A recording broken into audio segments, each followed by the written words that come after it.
നമസ്കാരം, ന്യൂസ് കാർഡിലേക്ക് സ്വാഗതം. ജനസൗഹാർദ്ദത്തിന്റെ ഭാഗമായി ആരംഭിച്ച പദ്ധതിയാണ് ജനമൈത്രി പോലീസ്. എന്നാൽ കേരളത്തിലെ എല്ലാ ജനമൈത്രി പോലീസിന്റെയും അവസ്ഥ എന്താണ്? നമുക്കറിയാം, ഇന്നും പോലീസ് എന്നോ പോലീസ് സ്റ്റേഷൻ എന്നോ പറയുമ്പോൾ ഭയമുളവാക്കുന്ന ജനങ്ങൾ ഈ നാട്ടിലുണ്ട്. അല്ലെങ്കിൽ ജനത്തിന്റെ ജീവനും സ്വത്തിനും സംരക്ഷണം നൽകേണ്ട പോലീസുകാരുടെ ഭാഗത്തു നിന്ന് ലഭിക്കേണ്ട സേവനങ്ങൾ അങ്ങനെ അല്ല എന്നുള്ളത് കൊണ്ടാവണം ഇന്നും ജനത്തിനൊരു പേടി പോലീസുകാരോട് തോന്നുന്നത്.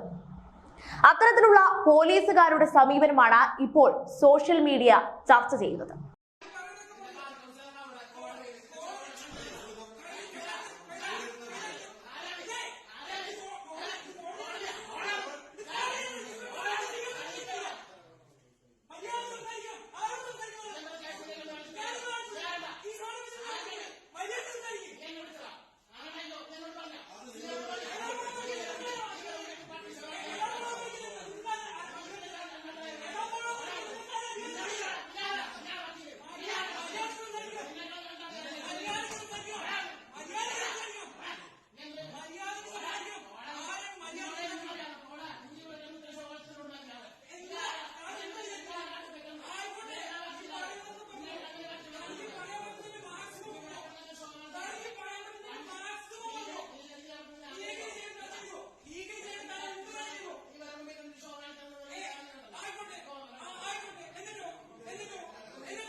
സംഭവം നടക്കുന്നത് പാലക്കാട് ആലത്തൂർ ജനമൈത്രി പോലീസ് സ്റ്റേഷനിലാണ്. കോടതിയുടെ ക്ലെയിം പെറ്റീഷനിലെ ഉത്തരവുമായി ആലത്തൂർ പോലീസ് സ്റ്റേഷനിലെത്തിയ അഡ്വക്കേറ്റ് അഖീബ് സുഹൈലിനെ അധിക്ഷേപിക്കുകയും കേസെടുക്കുകയും ചെയ്ത സംഭവമാണ് ഈ വീഡിയോയിൽ നിങ്ങൾ കണ്ടത്.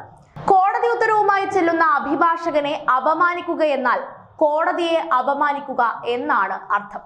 നിയമവ്യവസ്ഥയെ വെല്ലുവിളിച്ച ആലത്തൂർ സ്റ്റേഷനിലെ പോലീസ് ഉദ്യോഗസ്ഥരുടെ നടപടി യഥാർത്ഥത്തിൽ പ്രതിഷേധാർഹമാണ്. കാരണം ഒരു ആവശ്യവുമായി വരുന്ന ആളുകളോട് ജനമൈത്രി എന്ന ബോർഡും വെച്ച പോലീസുകാർ കാണിക്കേണ്ട സമീപനം ഇതല്ല. ഒരു വക്കീലിനോട് ഇങ്ങനെയാണെങ്കിൽ സാധാരണക്കാരനോട് എങ്ങനെയായിരിക്കും എന്നതാണ് ഈ വീഡിയോയിലൂടെ ഏവരും ചിന്തിക്കുന്നത്. കോടതിയെ പോലും പരിഹസിക്കുന്ന തരത്തിൽ പോലീസ് ഉദ്യോഗസ്ഥർ ഇത്തരം ഗുണ്ടായിസം കാണിക്കുന്നത് ഒരു തരത്തിലും അംഗീകരിക്കാൻ സാധിക്കില്ല. പൊതുജനങ്ങളോട് മാന്യമായി സംസാരിക്കുന്ന, ഇടപെടുന്ന ഉദ്യോഗസ്ഥർക്ക് പോലും അപമാനമുണ്ടാക്കുന്ന ഇത്തരം ക്രിമിനൽ മൈൻഡുള്ള ഉദ്യോഗസ്ഥർക്കെതിരെ നടപടി സ്വീകരിക്കുകയാണ് ചെയ്യേണ്ടത്. നീ ആരാടാ, ഇറങ്ങിപ്പോടാ അവിടുന്ന് എന്നൊക്കെ പറയാൻ ഇവിടെ ഒരു പോലീസിനും ഒരു നിയമവും അധികാരം കൊടുക്കുന്നില്ല. ആ നിലയ്ക്കാണ് കാക്കിയിട്ടു എന്ന അഹങ്കാരത്തിൽ ഈ പോലീസുകാരൻ വായിൽ തോന്നുന്നത് പറയുന്നത്. എന്നിരുന്നാലും ഇന്ത്യയിലെ മികച്ച സേന എന്നറിയപ്പെടുന്ന കേരള പോലീസിന്റെ സംഭവ വികാസങ്ങൾ ആഭ്യന്തരം ഭരിക്കുന്ന നമ്മുടെ മുഖ്യമന്ത്രി പിണറായി വിജയൻ കണ്ടാലും വലിയ മൈൻഡ് ചെയ്യാൻ പോകുന്നില്ല എന്ന് അറിയാം. ഇത്തരത്തിൽ പോലീസുകാർ ജനങ്ങളോട് തിട്ടൂരം കാണിക്കാനാണ് ഭാവമെങ്കിൽ ഇവിടെയുള്ള സാധാരണക്കാർ വെറുതെ ഇരിക്കും എന്ന് വിചാരിക്കേണ്ട എന്നും കൂടെ ഈ അവസരത്തിൽ എനിക്ക് പറയാനുള്ളൂ.